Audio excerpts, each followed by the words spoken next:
आज है हमारी एसएससी जीडी 2027 पर एक बहुत ही बेहतरीन सी वीडियो जिससे आपको बहुत क्लैरिटी आएगी। बच्चों बात करता हूं बच्चों कि इस बार एग्जाम में बड़ा बदलाव क्या होगा। तो अगर मैं बात कर लेता हूं कि इस बार जो बड़ा बदलाव है वो मैथ्स में या रीजनिंग में, इन दोनों में बच्चों को परेशान कर रहा है कि बड़ा बदलाव होने की संभावना यह है कि इन दोनों के 20-20 क्वेश्चन आते हैं और अगर इन दोनों को 15-15 मिनट कर दिया, इन लोगों ने 15-15 मिनट का समय कर दिया, 15 मिनट में 20 क्वेश्चन सोच के देखो कि क्या मैथ्स के आप कर भी पाओगे? 15 मिनट में 20 क्वेश्चन क्या आप रीजनिंग के कर भी पाओगे?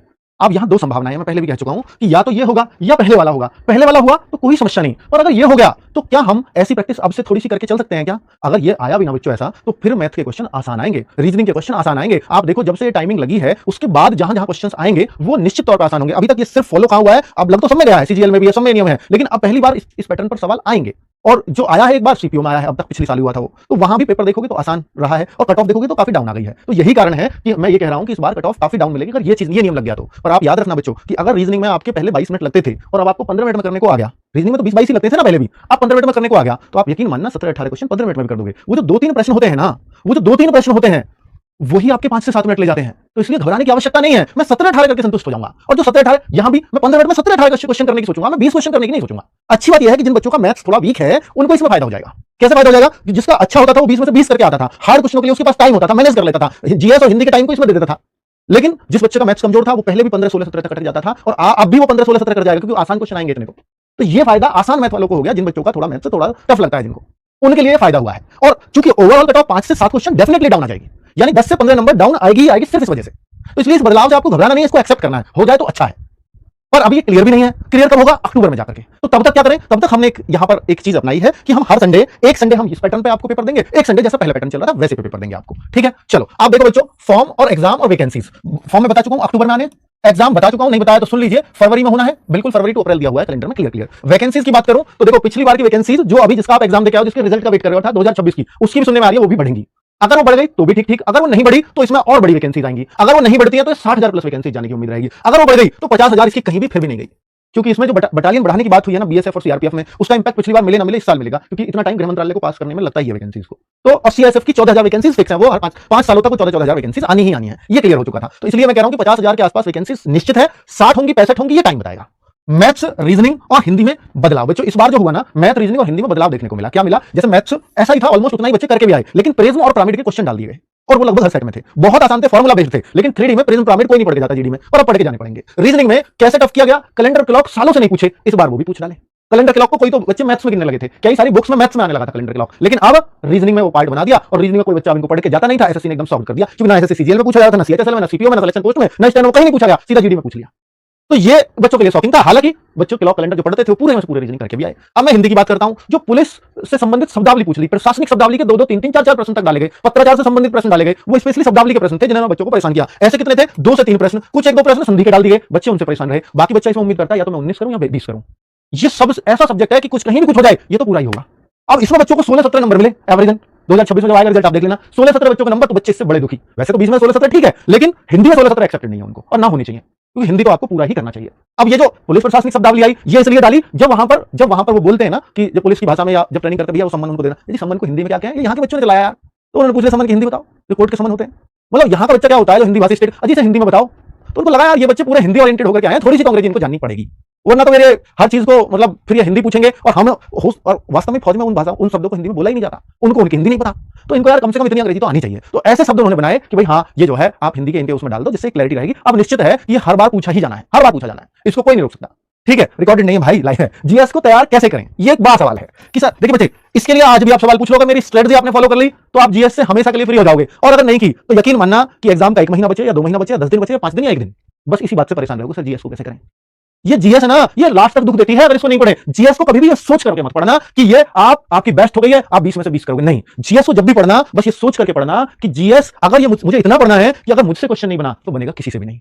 अगर इस तरह से जीएस पढ़ोगे तो निश्चित तौर पे समझना बच्चों कि फिर आप जीएस अपनी कभी भी वीक नहीं कर पाओगे। बच्चों की समस्या क्या है कि भाई जीएस में मुझे सब कुछ आ जाए, नहीं आ सकता, इसमें सब कुछ नहीं आ सकता, कभी नहीं आ सकता, वो झूठ होगा। अगर मैं कहूंगा कि एक जीएस का ऐसा टीचर देता हूं 20 में से 20 ही करा देगा, वो झूठ है, क्योंकि जीएस में 20 में से 20 टीचर भी कर पाएगा इस बात की गारंटी नहीं है, ये बिल्कुल सच है ना। पर क्योंकि जीएस तो अथाह भंडार है ना बच्चों, पर इतना तो आप देखो इस बार हमारे बहुत सारे बच्चे जो एसएससी के बच्चे जीडी के, वो 18, 19 और 20 तक भी कुछ बच्चों ने किया है। किसी बच्चे का स्कोर 20 है, लेकिन 18 वाले काफी बच्चे हैं। तो फिर उन्होंने कैसे किया, वही मैं आपको बताने जा रहा हूं कि जो मैं आज आपको एक जीएस का एक प्रैक्टिस सेट के बारे में बताऊंगा।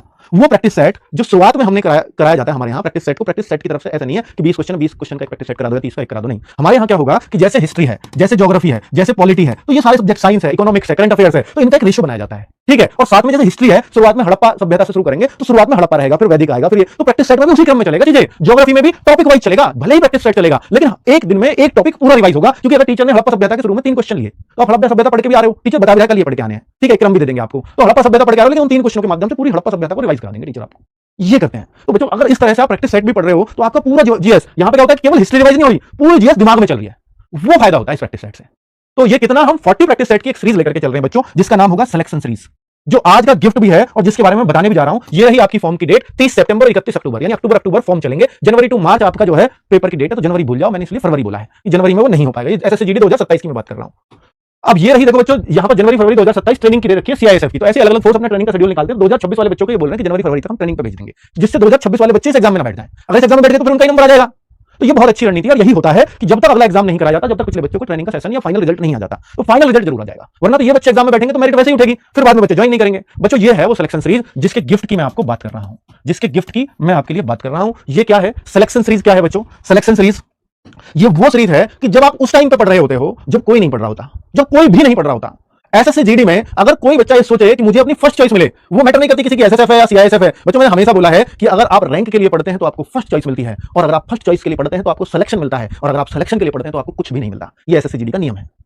तो इसलिए आप सिलेक्शन के लिए मत पढ़ना, अगर पढ़ना है तो आप रैंक के लिए पढ़िए या फर्स्ट चॉइस के लिए पढ़िए, कुछ ना कुछ जरूर लेकर के जाओगे, ठीक है। मुझे रैंकर बनना है, टॉप 100 के अंदर मेरी रैंक आनी चाहिए, फिर एसएसएफ में चाहे वैकेंसी 200 आती हो, 150 आती हो, 300 आती हो, उनमें एक नंबर एक पोस्ट आपकी ही होगी।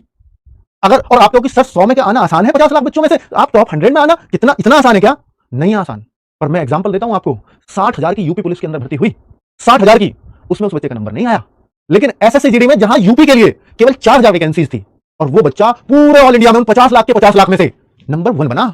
60,000 में उसका नंबर नहीं था, लेकिन रैंक 1 बन गया। एसएससी जीडी में पिछली बार रह गया, सिलेक्शन नहीं हुआ। सोचो, पिछली बार रह गया, 50,000 वैकेंसी में उस बच्चे का नंबर नहीं आया, लेकिन अगली बार जब एसएससी जीडी आया तो 50 लाख को क्रॉस करके नंबर 1 बन गया वो बच्चा। ये बच्चे एग्जांपल हैं आपके सामने जो सेट करते हैं कि ऐसा नहीं है, कुछ भी संभव है। अगर आप मेहनत करो, आप शिद्दत से मेहनत करो, और देखिए अगर आप मेहनत करते हो तो आपकी किस्मत भी थोड़ा साथ देती है। तो 1-2 प्रश्न उस बच्चे ने भी बताया कि सर एक प्रश्न तो मेरा 157 158 जो भी उसके प्रश्न थे 160 में से एक प्रश्न मेरा तुक्के से सही हुआ। जितना ईमानदार बच्चा था, मैंने बोला ना 160 तो करके ही आने, आप वो करके आया 160, तो एक प्रश्न उसका तुक्के से सही हुआ, नंबर 1 रैंक दिला दी उसने उसको।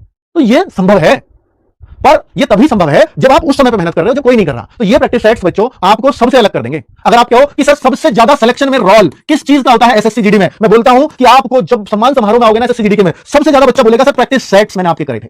दूसरे पे बच्चा बोलेगा सर मैंने आपका बैच पढ़ा था। तीसरे पे बच्चा बोलेगा सर मैंने मॉक दिए थे। मॉक तो ये कॉमन है, ये हर बच्चा ही देता है, चाहे प्रैक्टिस सेट वाला हो चाहे बैच वाला हो। और तीसरा बच्चा सर बुक्स पढ़ी थी। तो कोई बुक से सिलेक्शन ले जाता है, कोई बुक्स और प्रैक्टिस सेट से सिलेक्शन ले जाता है, कोई बुक और बैच से सिलेक्शन ले जाता है, और कोई इन सब से थोड़ा थोड़ा यूटिलाइज करके और अपना सिलेक्शन सुनिश्चित करता है। ये अब आप पे डिपेंड करता है बच्चों। तो ये सब चीजें आपके सिलेक्शन में थोड़ा थोड़ा रोल निभाती हैं। तो अगर मैं आपको बोलूं कि आप जो बच्चे बैच में पढ़ रहे हैं वो इस टेस्ट सीरीज उनको लेना चाहिए या नहीं लेना चाहिए? देखिए बच्चे, अगर आपको ये लगता है कि सर मैं अभी कोर्स को अभी अपने को कंप्लीट कर लूं, तो आप पहले कंप्लीट कर लीजिए, प्रैक्टिस सेट बाद में भी चलते रहेंगे, तब ले लीजिएगा, कोई समस्या नहीं है। अगर आप टाइम मैनेज करने में आपको दिक्कत है, अगर आप टाइम मैनेज कर सकते हैं तो फिर प्रैक्टिस सेट्स के लिए थोड़ा थोड़ा समय निकाल लीजिए। नोट्स बनाने की इनकी जरूरत नहीं है, बस कॉपी पेन उठाइए। जैसे हिंदी का चले तो हिंदी का देखिए मुझे क्या क्या आ रहा है, मैथ रीजनिंग में मुझे क्या क्या आ गया, बस जो चैप्टर पढ़ लिया क्या उनसे मैं क्वेश्चन कर पा रहा हूं प्रैक्टिस सेट में, बस ये देखना है आपको। रीजनिंग में जो चैप्टर मैंने पढ़ लिए क्या मैं उनके क्वेश्चन कर पा रहा हूं, बस इतना देखना है आपको। जीएस की ये प्रैक्टिस सेट बहुत काम का रहने वाला है बच्चों। अब आपको सर जीएस में क्या ये सर एक नए सर आए हैं क्या? मैं कह रहा हूं विकास मिश्रा सर, आज के बाद ये नाम नहीं भूलोगे आप, मैं दे रहा हूं आज ये नाम, ठीक है। क्या बेहतरीन व्यक्तित्व यार, क्या बेहतरीन वो पढ़ाते हैं। मोटिवेशन लो या उनकी मॉरल वैल्यूज की कुछ बातें लो, आप इस प्रैक्टिस सेट के अंदर एक ऐसा टीचर पाओगे जिसको आप जीवन भर नहीं भूलोगे, ठीक है। अगर ये आपको नहीं लग रहे हैं सर, देखो दीपक भाटी सर, राहुल सर, इनको देखते तो आप खुशी हो गए होंगे। अब ये कौन है? हिंदी की क्लास 12 बजे से चलेगी, तो क्या सर नीरज सर आएंगे या कौन आएगा? तो इसके लिए भी आप चिंता मत करो, इस पर मेरा फोटो लगा देना, ठीक है फिर, ठीक है। खुश बताओ बच्चों, ले आता हूं क्या एक प्रैक्टिस सेट, 40 प्रैक्टिस सेट। हर स्टेट का बच्चा अगर ये बोलता है इस वीडियो में कि सर ये 40 सेट्स आप करा दीजिए, मेरी हिंदी मजबूत हो जाएगी, ये 40 सेट मैं करा दूं इन हिंदी में 12 बजे वाली क्लास में, मेरी हिंदी मजबूत हो जाएगी। मैंने इसलिए किसी का फोटो नहीं लगाया, आप जिसको बोलोगे उसका लगा दूंगा, ठीक है। तो मैं निश्चित तौर पर बच्चों ये प्रॉमिस करके जाऊंगा कि ये 40 सेट से बाहर एक भी प्रश्न आपका हिंदी का नहीं निकलने दूंगा, और हिंदी में इतना कॉन्फिडेंस आपके अंदर आ जाएगा कि सर हिंदी चाहे कुछ हो या ना हो, हिंदी में 20 में से 20 होंगे। ये कॉन्फिडेंस मैं आपको इस सब्जेक्ट में दिला करके जाऊंगा। 40 सेट्स मैं आपके लिए अवेलेबल रहूंगा, ठीक है। चाहे टाइम कैसे भी निकालूं, अगर आप पढ़े या नहीं पढ़े हैं मुझसे मुझे नहीं पता, पर अगर आप पढ़ेंगे तो फिर एक क्लैरिटी रहेगी कि सर ये 40 क्वेश्चन मेरे हुए।